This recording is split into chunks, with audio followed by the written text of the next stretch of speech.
नमस्कार, मैं हूं प्रखर श्रीवास्तव। हमारे खास कार्यक्रम पूरा सच में आपका स्वागत है। और खबरों की दुनिया में पूरा सच बहुत जरूरी होता है, क्योंकि झूठ से भी खतरनाक होता है अधूरा सच, और उसी तरह खतरनाक होती है अधूरी खबर। इसलिए हर खबर का पूरा सच हम आपको बताएंगे, वो भी तथ्यों, तर्कों और सबूतों के साथ। तो आइए बिना देर किए देखते हैं पूरा सच।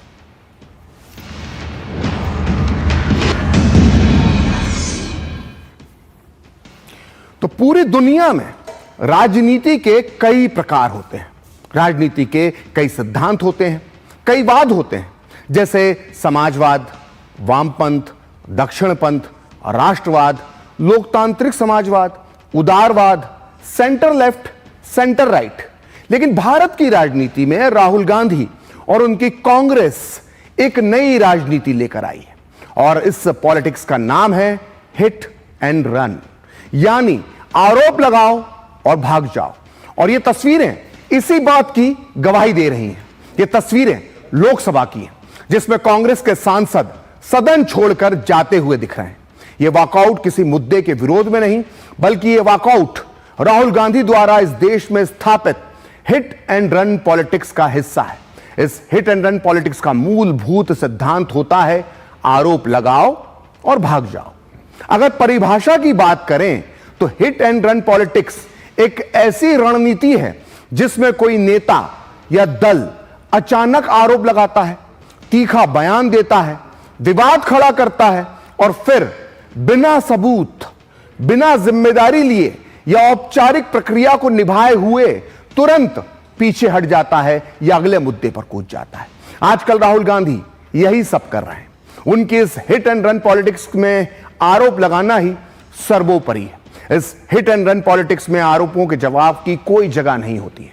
हिट एंड रन पॉलिटिक्स को करने के लिए आपको आला दर्जे का, जी हां, आला दर्जे का असहिष्णु व्यक्ति बनना पड़ता है। इसमें आपको जो आपकी सुनने की क्षमता जो है, उसे पूरी तरह से उसे नष्ट करना पड़ता है, उसका नाश करना पड़ता है। इसलिए आज पूरा सच में हम इस राजनीति की चर्चा करेंगे और आपको बताएंगे इससे जुड़े हुए कुछ तथ्य। तो देखते हैं पूरा सच पूरे विस्तार के साथ। तो कांग्रेस पार्टी और लोकसभा में नेता प्रतिपक्ष राहुल गांधी जिस मुद्दे पर संसद के शीतकालीन सत्र की शुरुआत से ही चर्चा की मांग कर रहे थे, जब उस पर चर्चा हुई और गृह मंत्री अमित शाह विपक्ष के आरोपों का जवाब दे रहे थे, तो कांग्रेस समेत पूरा विपक्ष सदन से वॉकआउट कर गया। विवाद तब शुरू हुआ जब अमित शाह कथित वोट चोरी और एसआईआर पर विपक्ष के आरोपों का जवाब दे रहे थे। लेकिन राहुल गांधी बीच में दखल देने लगे और करीब 1.5 घंटे की स्पीच के दौरान सदन में कई बार हंगामा हुआ। लेकिन अमित शाह ने अपने भाषण में चुनाव सुधार, ईवीएम, मुख्य चुनाव आयुक्त की नियुक्ति, बांग्लादेशियों की घुसपैठ और नेहरू गांधी परिवार की वोट चोरी के इतिहास का भी जिक्र किया। साथ ही राहुल गांधी के 3 सवालों के जवाब भी दिए। लेकिन जैसे ही केंद्रीय गृह मंत्री ने अवैध घुसपैठियों का जिक्र किया, विपक्ष ने लोकसभा से वॉकआउट कर दिया। केंद्रीय गृह मंत्री ने विपक्ष के वॉकआउट करने पर तंज भी किया। उन्होंने कहा कि जब उन्होंने नेहरू जी, इंदिरा जी और राजीव जी और सोनिया जी पर बोला, तब कांग्रेस ने लोकसभा से वॉकआउट नहीं किया, लेकिन घुसपैठियों पर बोलते ही कांग्रेस ने सदन को छोड़ दिया। अमित शाह ने यह भी कहा कि विपक्ष 200 बार भी सदन का बहिष्कार करे, लेकिन हम देश में एक भी घुसपैठियों को नहीं रहने देंगे। तो पहले आप सुनिए कि राहुल गांधी समेत कांग्रेस के सदन से वॉकआउट करने पर गृह मंत्री अमित शाह ने क्या कहा, फिर हम आपको बताएंगे राहुल गांधी की हिट एंड रन पॉलिटिक्स का पूरा सच। ये 200 बार भी बहिष्कार करेंगे, एक भी अवैध घुसपैठियों को इस देश में हम वोट नहीं देंगे। ये हमारे एनडीए का पॉलिसी है मान्यवर। डिटेक्ट मतलब ढूंढो, डिलीट करो, मतदाता सूची में नाम काटो और उनको डिपोर्ट करो। हम संवैधानिक प्रक्रिया कर डिटेक्ट, डिलीट और डिपोर्ट ये पूरा करेंगे। ये क्यों सदन छोड़कर भाग गए? मैं इनके सामने तो कोई बात भी नहीं कर रहा था, ना कांग्रेस पार्टी के सामने बात कर रहा था। मैं तो बात कर रहा था घुसपैठियों को देश के बाहर निकालने की। अब ये तो देखिए साहब, अगर मैंने इतने सारे आरोप करे श्री जवाहरलाल नेहरू पर, इंदिरा गांधी पर, इनके पिताजी पर, सोनिया जी पर, तब भागते तो लाजिम था। ये घुसपैठियों को लिए भाग गए, क्योंकि उनकी हमारी पॉलिसी है डिटेक्ट, डिलीट और डिपोर्ट। उनकी पॉलिसी है नॉर्मलाइज कर दो घुसपैठ को, उसके बाद में मान्यता प्रदान कर दो और चुनाव में मतदाता सूची में डालकर फॉर्मलाइज कर दो। मगर साहब ये लंबे समय तक नहीं चला। तो सदन से वॉकआउट करने वाले राहुल गांधी अब कह रहे हैं कि गृह मंत्री अमित शाह ने उनके सवालों के ना तो जवाब दिए और ना ही डिबेट की चुनौती का भी कोई जवाब दिया। इस पर बीजेपी का कहना है कि राहुल सच सुनना ही नहीं चाहते और जब सदन में बहस हो रही है तो फिर सदन के बाहर बहस करने की बात करना बेमानी है। मैंने बातें बोली हैं, उसके बारे में उन्होंने कोई मतलब बात तो नहीं बोली, प्रूफ नहीं दिया। हमने पब्लिकली प्रेस कॉन्फ्रेंसेस में कहा है, मैंने डायरेक्टली चैलेंज किया उनको कि आ जाइए मैदान में, आ जाइए पार्लियामेंट में डिस्कस करते हैं, मेरे प्रेस कॉन्फ्रेंसेस को डिस्कस करते हैं। कोई जवाब नहीं मिला। तो रियलिटी तो आप जानते हो। कल पूरे देश ने नहीं दुनिया ने देखा, लाइव चला कि माननीय अमित शाह जी जब अपना वर्षन उत्तर दे रहे थे तो वो बड़े आत्मविश्वास से भरे हुए थे। यहाँ तक कि राहुल गांधी गड़बड़ाए हैं, इनके पास कोई मुद्दा ही नहीं है। ये SIR को लेके जो वोट चोर करके मुद्दा बनाए थे और SIR को बहस कराना चाहते थे, और कल बहस हुई, उसका जवाब जब माननीय हमारे गृह मंत्री जी ने देना चालू करा तो ये बोलते हैं कि डिबेट कर लो बाहर। भाई सदन में डिबेट चल रही है, तुम बाहर पत्रकारों के बीच में डिबेट करने की बात कर तो वही करो ना। जब इनने जब पक्ष रखा तो हमने शांति से सुना, जब हमारा जवाब देने का टाइम आया तो उसको शांति से सुनो। दरअसल पिछले 11 साल से कांग्रेस लगातार एक के बाद एक महत्वपूर्ण चुनाव हार रही है। राहुल गांधी के नाम पर 91 चुनाव हारने का रिकॉर्ड बन चुका है, लेकिन आत्ममंथन करने के बजाय राहुल गांधी एंड पार्टी सारा ठीकरा चुनाव आयोग पर फोड़ देते हैं। कभी EVM के नाम पर, तो कभी VVPAT के नाम पर, तो कभी वोटर लिस्ट और SIR के नाम पर। लेकिन इस खेल में कांग्रेस हमेशा फिसड्डी साबित होती है, क्योंकि राहुल गांधी आरोप तो लगाते हैं लेकिन जवाब सुनने से पहले ही भाग जाते हैं, जैसा कि कल लोकसभा में उन्होंने किया, और सरकार का जवाब पूरा सुने बिना ही सदन से 9-2-11 वो हो गए। और राजनीति के जानकार इस तरह की राजनीति को हिट एंड रन पॉलिटिक्स कहते हैं, और आजकल राहुल गांधी इसी राजनीति पे चल रहे हैं। आइए अब हम आपको सिलसिलेवार तरीके से बताते हैं कि चुनाव आयोग पर आरोप लगाने के बाद कांग्रेस और राहुल गांधी उन्हें साबित नहीं कर पाए, या साबित करने से पहले ही वो भाग गए, या फिर कोई और बहाना बना दिया। आइए देखते हैं। देखिए, प्रेस कॉन्फ्रेंस में आरोप लगाया लेकिन हलफनामा नहीं दिया। तो राहुल गांधी ने पिछले दिनों 3 प्रेस कॉन्फ्रेंस की, सभी में कुछ ना कुछ कागज दिखाकर चुनाव आयोग पर आरोप लगाए। चुनाव आयोग ने तत्काल संज्ञान लेते हुए राहुल गांधी से कहा कि वो सारे सबूत एक हलफनामे के साथ सौंप दे, जांच हो जाएगी, दूध का दूध पानी का पानी हो जाएगा। दरअसल मतदाता पंजीकरण नियम 1960 के नियम 20(3)(b) के तहत कोई भी आरोप शपथ पत्र के साथ ही जमा करना होता है, लेकिन राहुल गांधी ने शपथ पत्र देने से मना कर दिया। आयोग ने फिर कहा शपथ पत्र दो या माफी मांगो। राहुल गांधी ने माफी भी नहीं मांगी। सवाल यह है कि अगर राहुल के आरोप सही हैं तो वो शपथ पत्र देने से क्यों डर रहे हैं? जाहिर है उनका लक्ष्य सिर्फ और सिर्फ आरोप लगाकर चुनाव आयोग पर दबाव बनाना है और देश की आम जनता के बीच भ्रम पैदा करना है। आइए अब आगे बढ़ते हैं। आरोप लगाते हैं लेकिन सुप्रीम कोर्ट नहीं जाते। मान लिया राहुल गांधी को चुनाव आयोग पर भरोसा नहीं है, लेकिन क्या उन्हें इस देश की सुप्रीम कोर्ट पर भी भरोसा नहीं है? वो अगर अयोध्या आयोग को हलफनामा नहीं दे सकते तो क्या हुआ, सुप्रीम कोर्ट में याचिका लगाएं, आरोप सच होंगे तो इंसाफ मिल जाएगा, ये सारी कथित धांधली बंद हो जाएगी। लेकिन नहीं, वो राहुल गांधी, जब यही सवाल राहुल गांधी से पूछा गया कि वो कोर्ट क्यों नहीं जाते, तो राहुल गांधी टाल गए, यानी वही हिट एंड रन पॉलिटिक्स। अब आइए अगले पॉइंट पे चलते हैं। SIR पर आरोप लेकिन ड्राफ्ट लिस्ट पर आपत्ति नहीं उठाई। राहुल गांधी बार बार वोटर लिस्ट पर और SIR पर सवाल उठाते हैं, लेकिन जब वोटर लिस्ट के ड्राफ्ट पर आपत्ति उठानी होती है तो उनकी पार्टी चुप्पी साध लेती है या फिर उतनी एक्टिव नजर नहीं आती जितनी कि एक राजनीतिक दल को उतना एक्टिव होना चाहिए।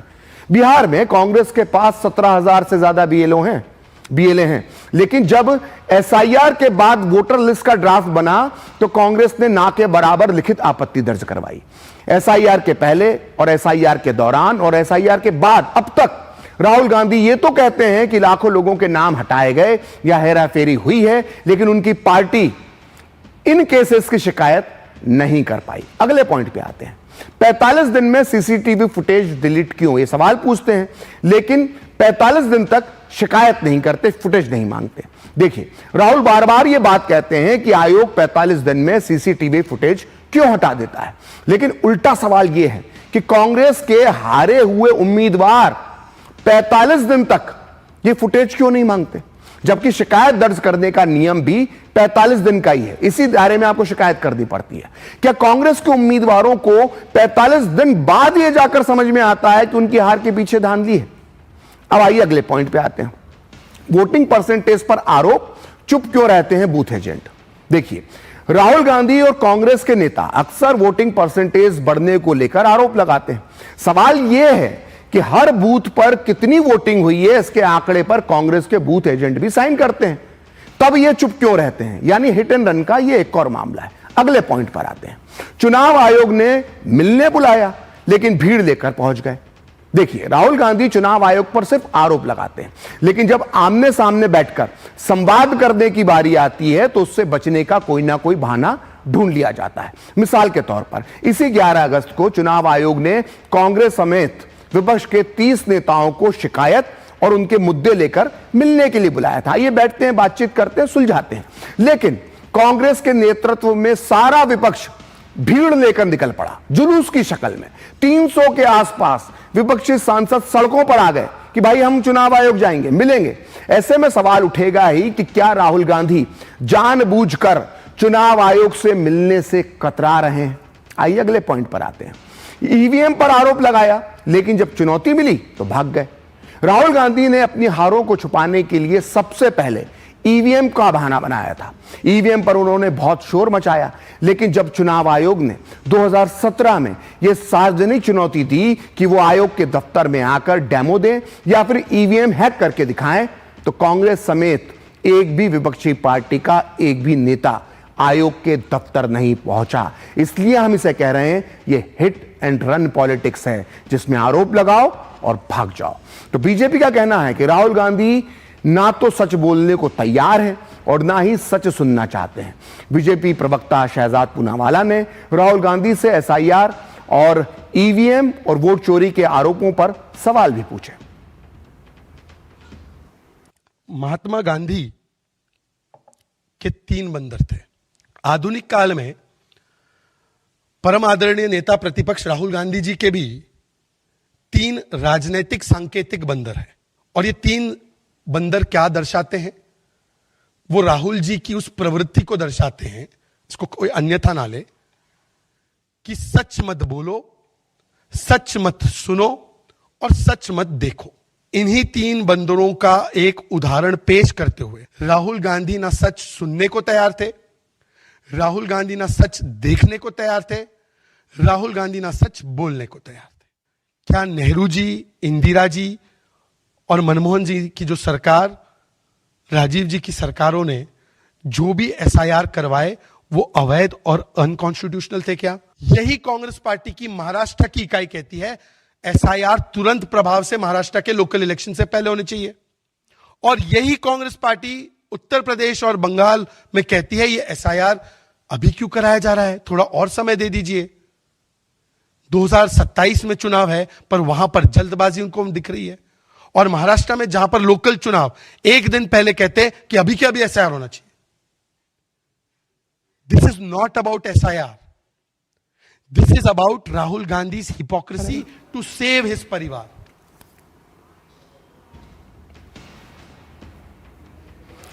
तो इस वक्त एक बड़ी खबर आ रही है और बड़ी खबर यह है कि राष्ट्रपति डोनाल्ड ट्रंप और प्रधानमंत्री मोदी के बीच अभी फोन पर बातचीत हुई है और इस बातचीत की जो जानकारी है वो स्वयं प्रधानमंत्री मोदी ने सोशल मीडिया पर साझा की है। प्रधानमंत्री मोदी ने इस बातचीत को सार्थक बताया है। इस बातचीत पर पीएम मोदी ने खुद जानकारी सोशल मीडिया पर दी है। इस वक्त हमारे साथ जुड़ चुके हैं हमारे संवाददाता दिवाकर। दिवाकर, क्या कहा है प्रधानमंत्री ने, क्या हुई है बातचीत? देखिए, बहुत महत्वपूर्ण बातचीत है। प्रधानमंत्री नरेंद्र मोदी ने एक्स पर एक पोस्ट के जरिए इसके बारे में जानकारी दी है और उन्होंने कहा है कि एक एंगेजिंग कन्वर्सेशन हुआ है, बड़ी गर्मजोशी से राष्ट्रपति ट्रंप के साथ बातचीत हुई है और जिस बातचीत में जो द्विपक्षीय संबंध है उसके विभिन्न पहलुओं पर बातचीत तो हुई है, साथ ही साथ जो क्षेत्रीय और एक तरह से अंतर्राष्ट्रीय जो कई डेवलपमेंट्स है कई इलाकों में हो रहे हैं उसको भी लेकर चर्चा हुई है। पीएम ने ये भी पोस्ट किया है कि भारत और अमेरिका लगातार मिलकर वैश्विक शांति, स्थिरता और प्रॉस्पेरिटी के लिए काम करेंगे। तो एक बहुत महत्वपूर्ण बातचीत जो सूत्रों के हवाले से खबर आ रही है, इस पूरी बातचीत में आप एक तरह से कह सकते हैं जो द्विपक्षीय संबंध है उसके सभी पहलुओं की चर्चा हुई है।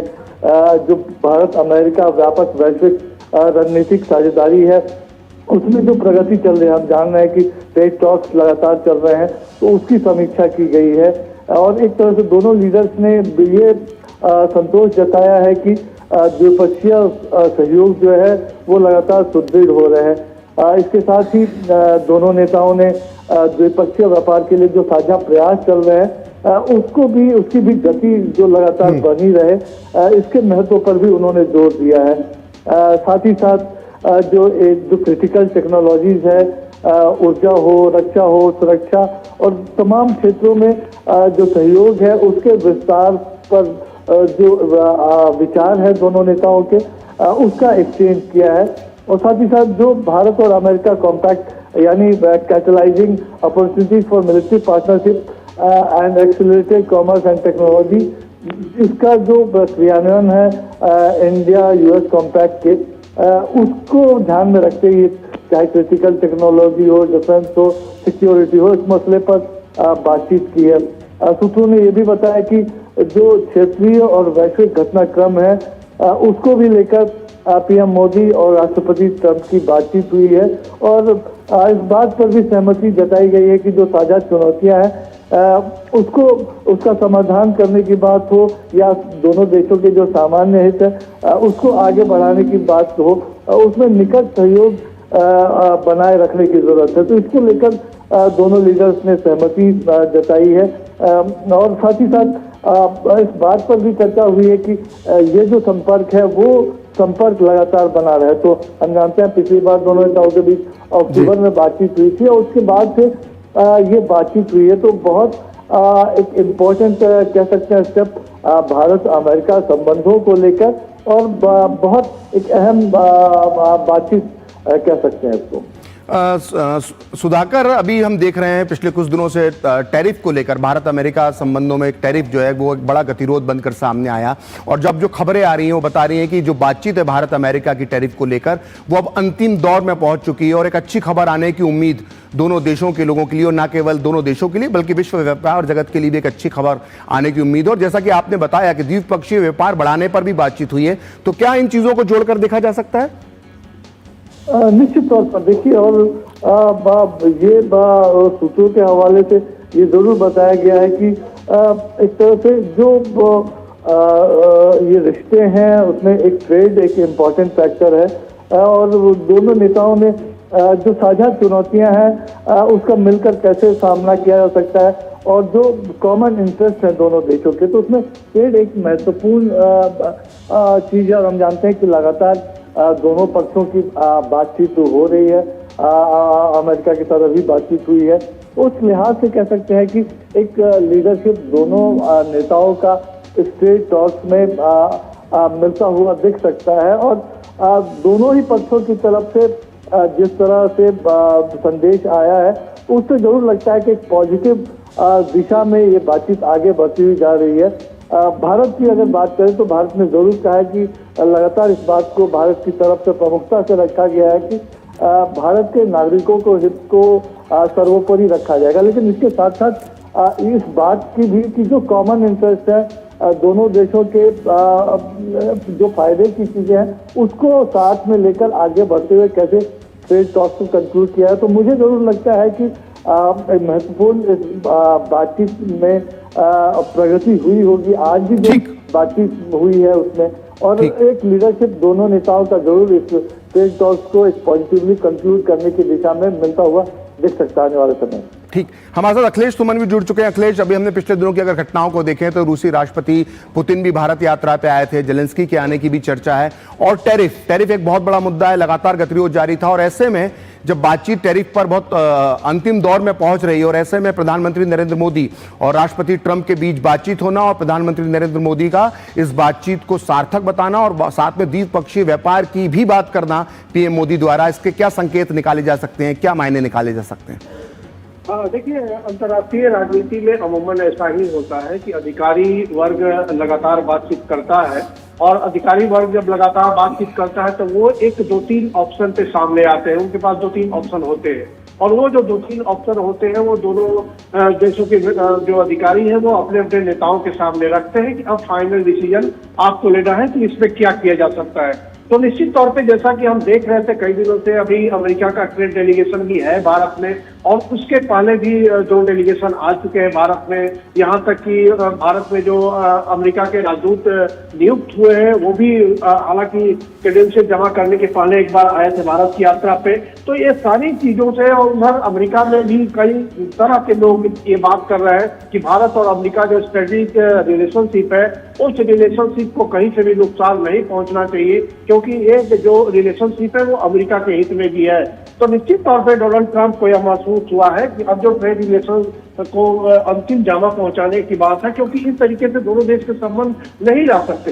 दोनों देशों को एक दूसरे की जरूरत है। भारत दुनिया का सबसे बड़ा लोकतंत्र है, सबसे बड़ा खुला बाजार है, और इससे अमेरिकी जो व्यापारी है, अमेरिकी जो निवेश करता है, वो इससे महरूम नहीं रहना चाहते। तो निश्चित तौर पे आज प्रधानमंत्री नरेंद्र मोदी और अमेरिकी राष्ट्रपति डोनाल्ड ट्रंप के बीच में जो बात हुई है, उसमें जो दोनों देशों के व्यापार के बीच में जो कुछ चीजें हैं जिसको कि अंतिम जामा पहुंचाना है, उसके बारे में निश्चित तौर से बात हुई होगी। और इसी दिशा में हम कह सकते हैं कि एक सकारात्मक दिशा भारत और अमेरिका के ट्रेड जो टॉक चल रहे हैं उन ट्रेड टॉक पे जा रही है। और हो सकता है कि इस साल के अंत तक, जैसा कि दोनों नेताओं ने लक्ष्य रखा था कि इस साल के अंत तक दोनों देशों को के बीच में एक ट्रेड डील हो जानी चाहिए, तो हो सकता है इस दिशा में दोनों देश काफी आगे बढ़ चुके हों, और आज की वार्ता जो है उसी दिशा में एक सकारात्मक कदम लगता है। जी ठीक, अखिलेश, बहुत बहुत जानकारी देने के लिए, इस जानकारी को देने के लिए बहुत बहुत धन्यवाद। साथ में सुधाकर, आपको भी बहुत बहुत धन्यवाद। तो फिलहाल वक्त एक ब्रेक का, ब्रेक के बाद भी डीडी न्यूज पर खबरों का सिलसिला जारी रहेगा। 2047 में कैसा होगा विकसित भारत का विकसित उत्तर प्रदेश? क्या आप चाहते हैं कि कृषि क्षेत्र में नवाचार और पशुधन की समृद्धि से बढ़े अन्नदाता की आमदनी, गांव-गांव तक पहुंचे चौड़ी सड़कें, हवाई यात्रा के लिए किसान की जेब में हो पैसे, विश्व स्तरीय शिक्षा और वर्ल्ड क्लास इलाज, बढ़े उद्योग, रोजगार, नौकरी और अपना व्यापार, रिन्यूएबल और ग्रीन एनर्जी हो यूपी में फुल, ताकि कभी न हो पत्ती गुल, डीप टेक, एआई और इलेक्ट्रॉनिक संसाधनों का बिछे जाल, सांस्कृतिक धरोहर का पुनर्जागरण और गौरव काल। क्या आप चाहते हैं ऐसा उत्तर प्रदेश? अगर हाँ, तो उठाइए मोबाइल, क्यूआर कोड को स्कैन करें और पोर्टल samarthuttarpradesh.up.gov.in पर लिखकर या बोलकर दर्ज कराएं सुझाव। आपके सुझाव से बनेगा विकसित यूपी का रोड मैप, और मूल्यवान सुझाव देने वाले किए जाएंगे सम्मानित, क्योंकि आपकी राय विकसित यूपी बनाए। तेरा ये बिजनेस एक मास्टर स्ट्रोक है यार, है ना? पर मुझे लोन कौन देगा यार? ओह गॉड, सचिन क्यों देगा मुझे लोन? अरे मैं नहीं, बैंक ऑफ बड़ौदा देगा तुम्हें एमएसएमई बॉब डिजी उद्यम के साथ 100% डिजिटल प्रोसेस, अप्रूवल इन मिनट्स।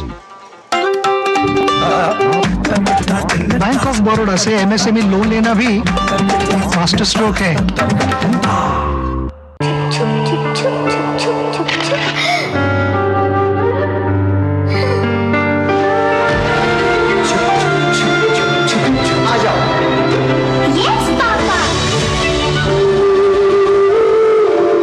जिंदगी किसी के लिए नहीं रुकती, हम भी आपको कहाँ रुकने देंगे। जिंदगी के हर मोड़ पर LIC है तो इंश्योर है। LIC, हर पल आपके साथ। जब धरती चीर कर निकलता है लोहे का पत्थर और मिलता है मोंगिया के जोश से, फिर तपता है पिघलता है और बनता है फौलाद।